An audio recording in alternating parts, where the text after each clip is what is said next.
लखा लोग आए जमाने ते पर इब्ने खुदा जिया कोई नहीं, लखा सोने बन बन बहिंदे ने ओदे पैरां दी खाक जिया कोई नहीं। यसुम मसीह नासरी के अजीम और जलाली नाम में मैं आप सबकी खिदमत में सलाम अर्ज करता हूँ। यसुम मसीह नासरी की शान अक़दस के ऊपर जो हम वीडियोस का सिलसिला शुरू किया है, उसमें मैं आप सबको खुशामदीद कहता हूँ। खुदा के लोगों, आज हम जिस बात पर यसुम मसीह नासरी के ताल्लुक से सीखने वाले हैं वो है कि गुनाह मुआफ करने की जो एबिलिटी है।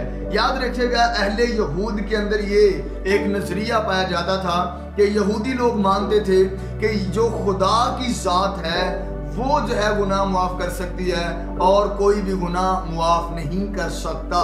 याद रखिएगा, यसुम मसीह नासरी जब जमीन पर आए तो आपने शरह के आलिमों के सामने, यहूदी मुअल्लिमीन के सामने जब ये बातें कही कि जा बेटा या जा बेटी तेरे गुनाह मुआफ हुए, तो लोग बड़े बड़े गश्त बरदंदा हुए और शरह सीमा होकर कहते हैं कौन है ये जो गुनाह मुआफ करता है, इसके अंदर ये इख्तियार कहाँ से आया, कुफर बकता है। मगर मैं आप सबको बताना चाहता हूँ, जाकर तमाम दुनिया के लोगों को बताओ कि मरीजाने गुनाह को खबर दो फैज़ मसीहा की, मरीजाने गुनाह को खबर दो फैज़ मसीहा की, बिला कीमत शफा मिलती है, आए जिसका जी जाए। आमीन। तक हमारा चैनल सब्सक्राइब नहीं किया तो अभी सब्सक्राइब करें और बेल आइकॉन को क्लिक करके हमारी लेटेस्ट वीडियोस के बारे में अपडेट जानें।